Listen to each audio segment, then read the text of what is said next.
Awesome. Well, we are excited, Susan, to learn from you and learn more about this tool. So take it away. Okay, this is Epic, and it is a library for kids about 12 and under. I say free because it is free for students and teachers. And of course, like many companies right now, they're offering even their advanced, freemium features for free. So we have free for students to have for remote access. There is a paid portion of Epic. And what that is that we can use it free at school. We can use it free at school during school hours. And right now during remote learning, we can use it for free. If parents want to use this outside of school hours, when it's not right now, right, when our regular time, it is an app that they can purchase. It's about $8 a month for parents to purchase for their kids outside of school hours. So I can use it for free as a teacher. Students can use it for free in school. But there is a premium feature for parents and students to access it out of school hours. So I come here and I can sign up, and you can see that there's a tab for parents and a tab for educators. So when I want to create my free Epic account, I would make sure I'm on the educator page because that's where it's free. And it says here, sign up for free. And you can see there's a lot of, it's a really simple sign up process. I highly recommend when teachers go, get in through here, there's going to be a point where you can sign in with your Google account.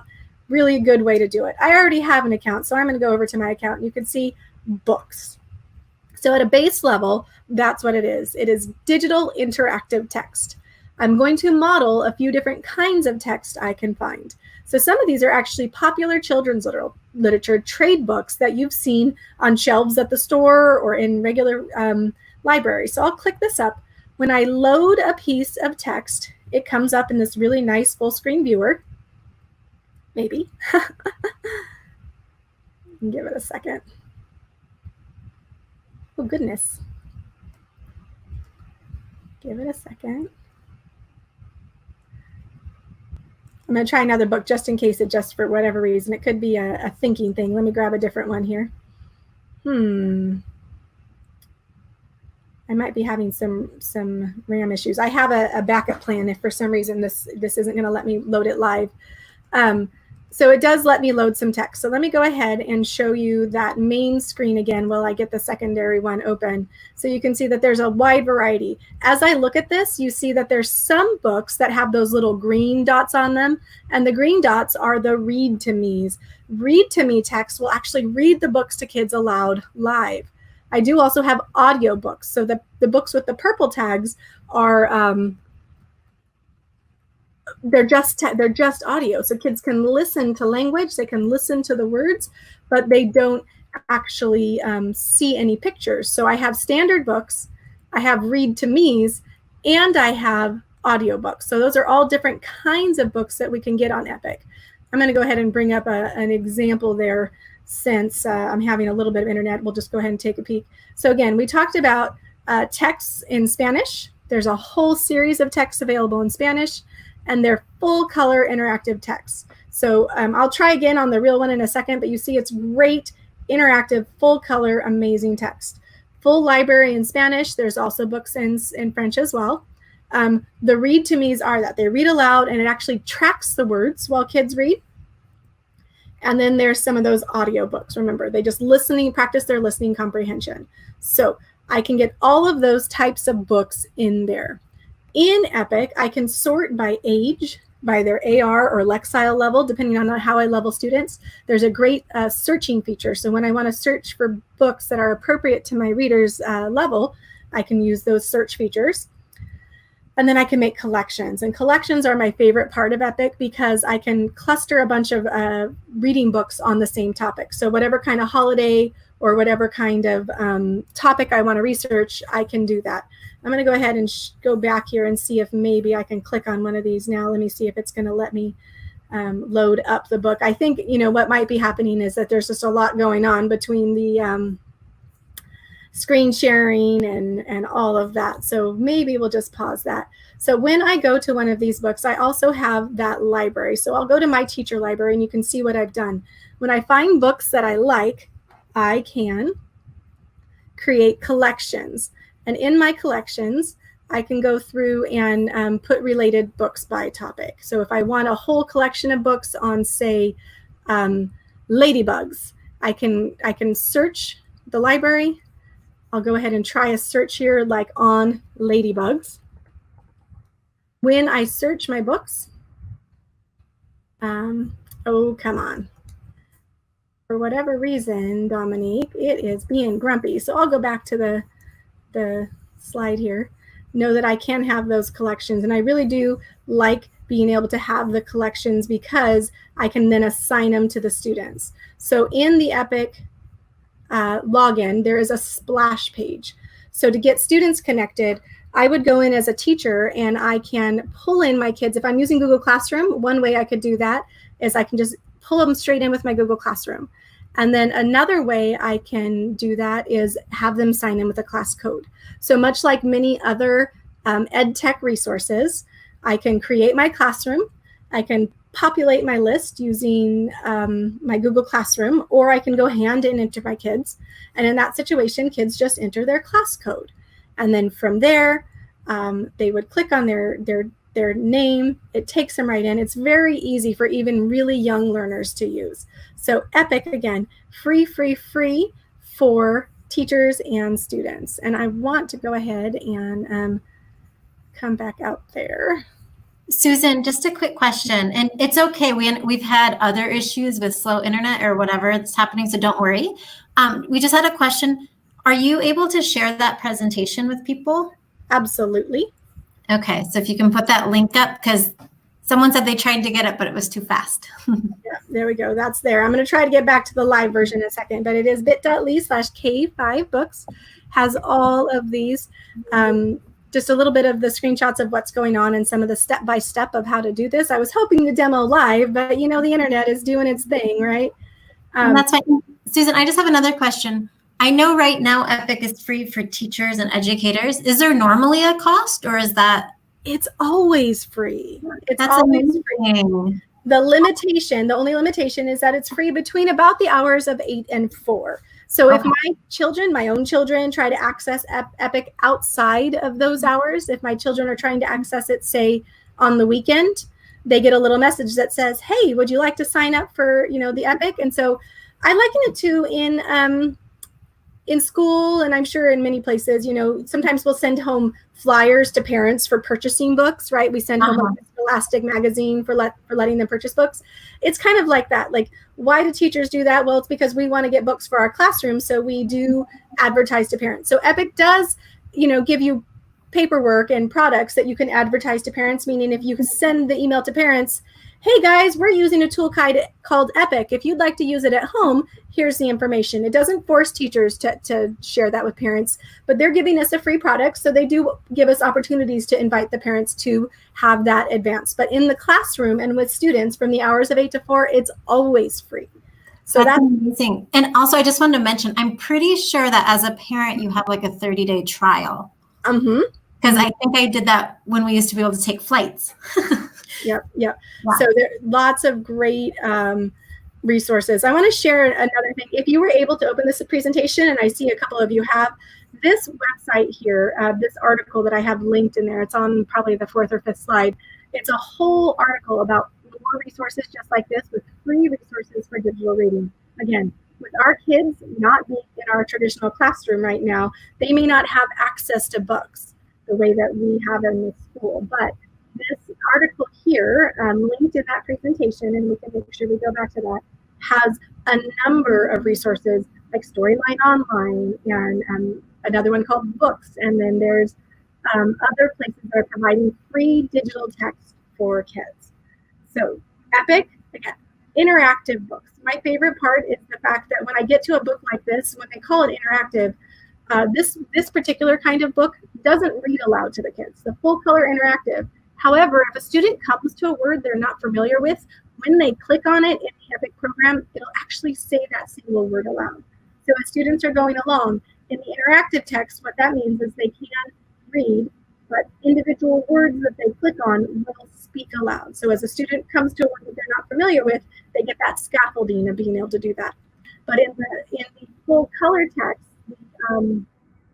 read to me's, these one actually, it's like a listening center. It reads it aloud. It has characters and voices and music in the background. So it's not even like a voice recording. Like sometimes you get the things that we'll read to kids. It's a very robotic voice.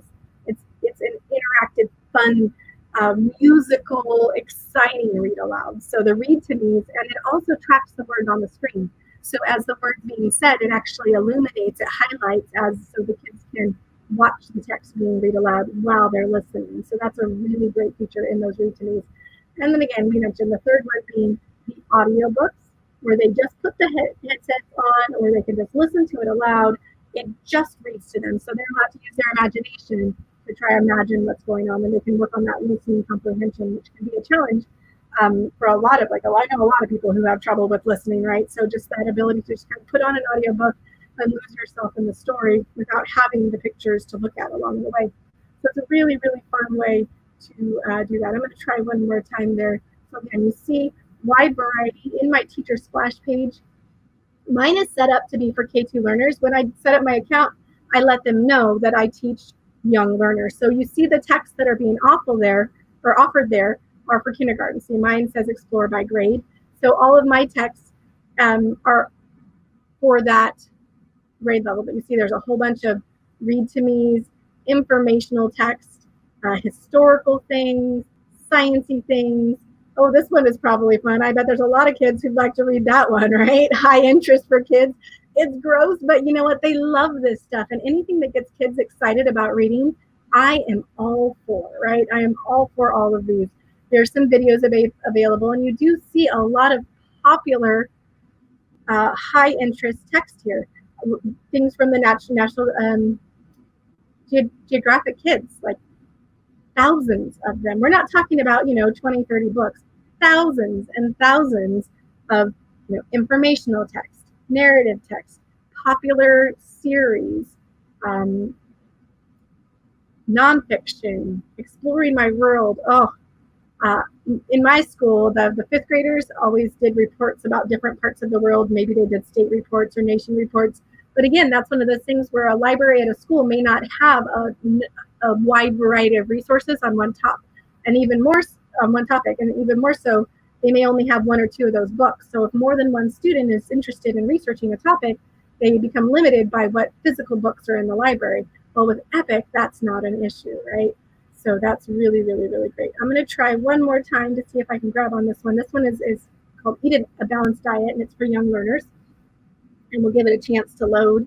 But yeah, Dominique, while that's trying, do you have any other questions? Do you have questions, any more questions about this?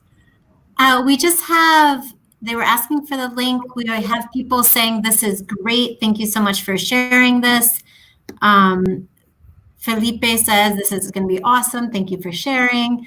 And yeah, so we've just seen educators super interested. And I think, I know I can speak for Mexico anyways, and a lot of Latin America, libraries are hard to come by sometimes, physical libraries. And so even when we're not stuck at home right now, which everybody is, I think this is such a powerful tool. And like I said, I had no idea this was free all the time for educators. So this is amazing. Yeah, it is one of my favorites. So then I get a little bit fancy with it sometimes. So I'm going to try to, since we're having to go on the fly here because it won't actually load the book, which again, I think it very well might be because I'm doing the streaming and trying to do too many things at once, right? We actually start doing some, last week, some of you got to come in and hear when I was talking about Seesaw. I actually app smashed these two things because in Seesaw, I'm able to take pictures of some of this epic text and then have kids read pages aloud.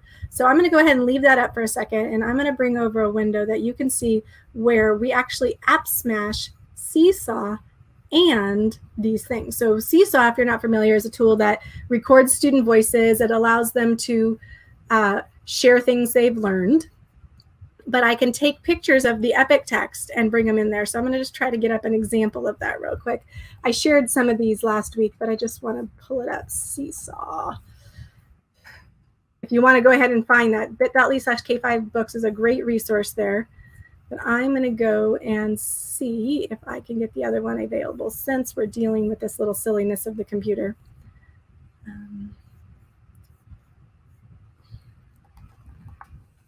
Check it out.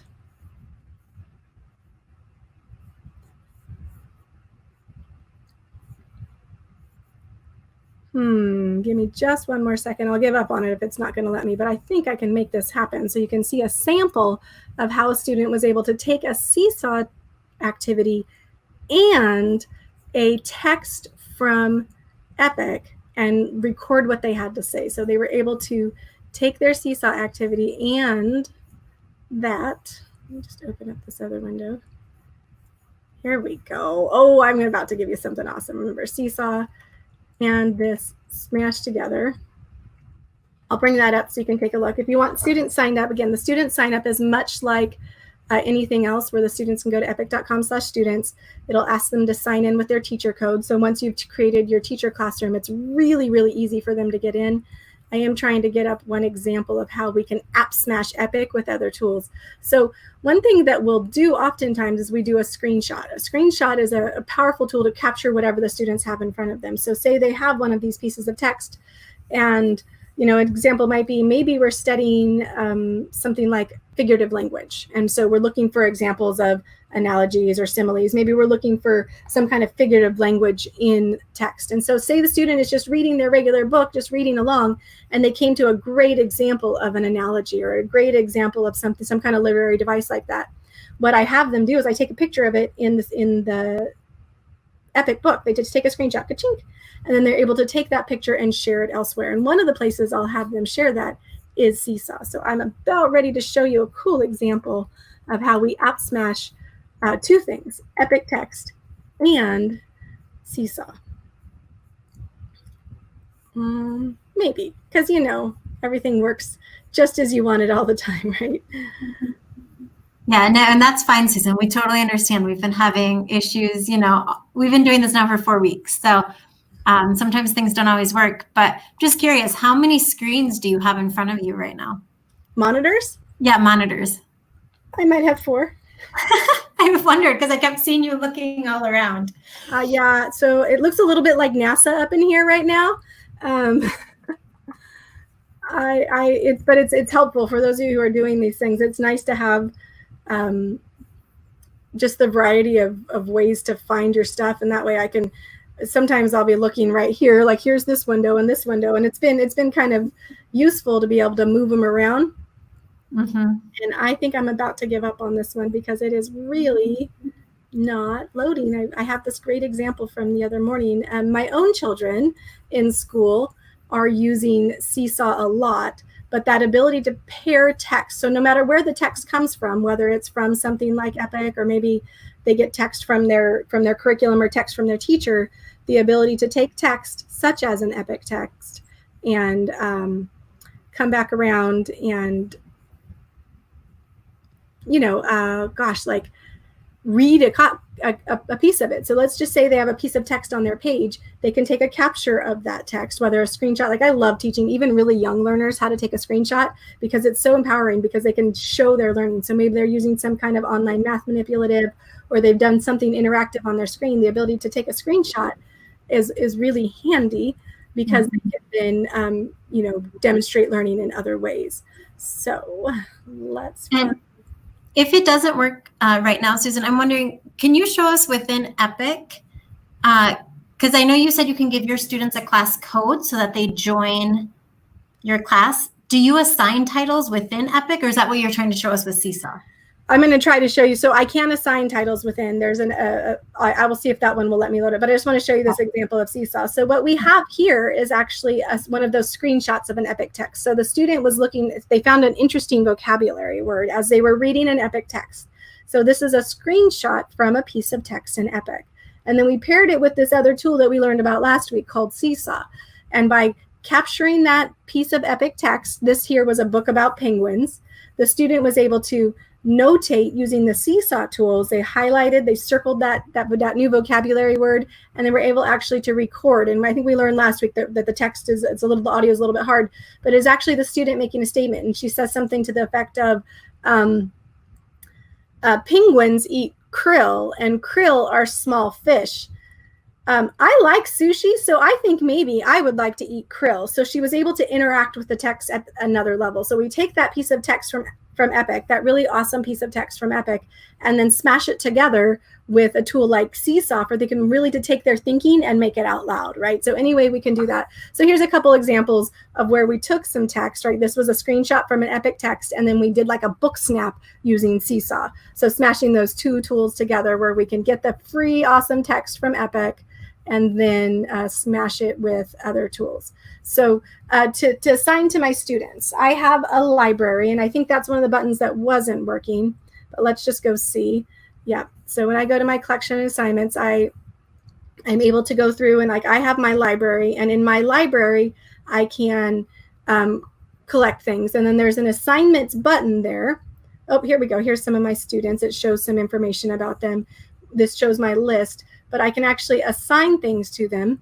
And this would let me pick certain books for them. So using my features of Epic, when I'm in my library, I can find some of the books, some of my collections, or some of my topics, and this for whatever reason, it's just doing its silly thing, I can assign it. And then from the student view, let me see if it's going to let me try one of the students. I think it probably, because we're in this same silliness, I'm wondering, but let's go ahead and just try to see if we can pull it up. I'm going to grab student 1 and see if maybe we have better luck as the kiddo. Wishful thinking, right? When I grab it in, nope, I think it's going to be silly too.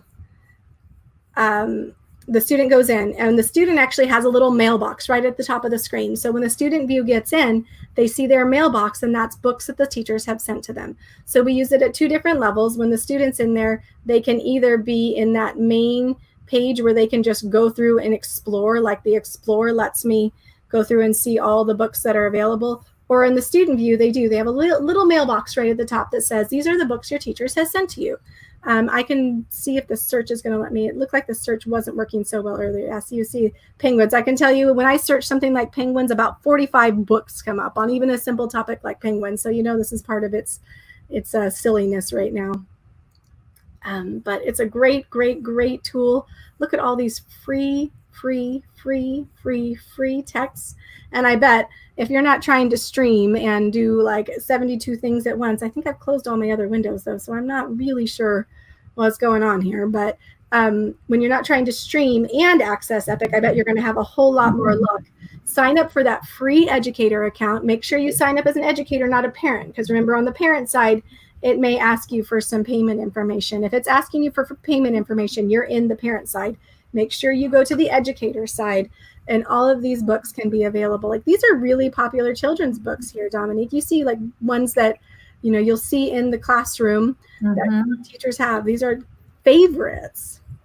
Yeah, no, I totally want to go talk to my son's teacher and make sure that she gets this because, oh my goodness, my kids would love this so much. Absolutely. Great. Yeah. And then as a parent too, if you wanted to check it out, there's the free trial. And then for me, I think it might be $8 US. So I don't know what the equivalent is there, but it's worth it. Worth it. The equivalent's a lot right now because we don't have a great exchange rate. But I will take advantage of those free 30 days. So thank you so much. I love seeing how you're using technology with little learners and younger learners, because I think a lot of times we get questions about that. Well, what do we do with our kindergartners? What do we do with our first graders? And so your sessions have been great. They've been super targeted towards that group. So thank you so much. And I already see in the chat, like people are already saying they're signing up, they're looking at the books. So. Awesome. So what, the cool thing there about that, again, you're talking about the little learners. Sometimes teachers in the primary grades, they don't have a lot of experience and they don't even know where to start. I'll tell you, if this becomes their class library, kids suddenly have a reason to learn how to log in. If they know, if they can get into that device, they can get on to read these books, that's a good starting point for a lot of teachers. Maybe they're not ready to go the googly route, or maybe they're not ready to go, but even if just starts as the library, we're going to get in the computer so we can read books. It's a good starting place for a lot of teachers. A good entry level point for using technology with young learners is just give them some books to read. So it's really a great way to kind of get them warmed up, because they can learn to navigate through pages, and they can, open a file, close a file, something that in and of itself is a challenge for young learners because they have to just kind of learn how to navigate menus. So Epic is a great way for them to just get familiar with that. So free books. Don't know why mine's not working. I bet as soon as I end this live stream, it's probably just going to work just fine. It'll all pop up and I'll have them. But I really hope you guys are having opportunities to check out that high interest Again, mine was filtered to a certain age level, but you can set specific by grade level. Depending on how you measure kids, some people use different measurements, but it has like 5 or 6 different ways you can search for text by age, by reading level, by lexile level, by, you know, something like accelerated reader is one we use on, you know, those kinds of levels. And then you can also sort by fiction, nonfiction. Maybe you want to sort by just read alouds. Maybe you really just want to build a collection of read alouds. So there were those read to me's. And so sometimes for the fall in September with young learners, I want a collection of books just for them to listen to. Maybe in the beginning, so I'll just do like fall books read aloud in my search terms, and then that will go through and bring me out. And you would be surprised that there's still 25, 30 books that fit those search terms. I never feel like I come up empty in my book searches. There are so many great ones. The sports stars. I don't know who LeBron James is. Like, let me just be real. I don't keep up with the popular soccer players and the football players. Like, I'm not familiar with but the kids are. Like, they have heroes. And I, as a teacher, cannot keep my library stocked with all of those up and coming, new, exciting, the next big thing. Epic has them. Yeah. Epic has all the really right now kind of books. So that's really cool. And again, all the Nat Geo stuff, the partnerships they have with Scholastic, National Geographic, all the people who are producing really high quality fiction and informational text for kids. It's all there. Yeah, no, that's awesome. Thank you so much, Susan. I'm going to go ahead. We have a couple other people with us. I'll go ahead and invite Lula right now. Hi, Lula. Oh, you're on mute, Lula. As always. Yeah. Hello, hi, Susan. Hello again. Well, yeah, Lula, I don't know if you've been using Epic Books, but I'm excited. No, I haven't used it, but I was totally thinking about a really good friend of mine who's a librarian at a local school, and I'm totally giving her this resource. I'll send her the recording, actually, because this is like amazing. And Susan shared her presentation with us as well. So we have kind of a tutorial or like with screenshots and everything as well. Awesome. All right. Yeah. It's really cool. Well, thank you so much, Susan. We're going to go ahead and get started with our next session, but we hope to see you again. Absolutely. Enjoy the rest of your week. Bye-bye. Bye. Hola, Dom. Hola, ¿cómo estás? Bien, bien. Pues aquí emocionada que sigue la sesión número 100, que va a estar Jackie con nosotros. Déjame subir a Fede de una vez. Ya está. Hola, Fede. Hola. ¿Cómo están? Muy bien, aquí también listo para la número 100 de Jackie, ¿eh? Celebrando el 100 aniversario de las sesiones, ¿qué tal? Sí, no, la verdad es que como que increíble. Padrísimo, sí, oye, ya 100, qué rápido. Así, La verdad, sí. Qué rápido, de veras. 100 sesiones, no lo puedo creer. Sí, la verdad es que como que cuando nos propusimos la meta originalmente de comenzar a organizar los talleres, como que la verdad uno veía siendo un número como que lejano y mira que antes fue rápido, 3 semanas. Sí, oye, bien rápido. Y 100 sesiones diferentes, vaya, demasiado material que hemos compartido. Yo estoy sorprendida con la cantidad de herramientas que he aprendido. Hay cosas que, lo confieso, yo no las conocía. Ahorita, por ejemplo, la de Epic. Yo no la conocía y se me hace una herramienta divina, sobre todo para los maestros que están batallando tener material para preescolar. Como decía Dominique, yo se lo voy a compartir a la maestra de mis hijos. Sí.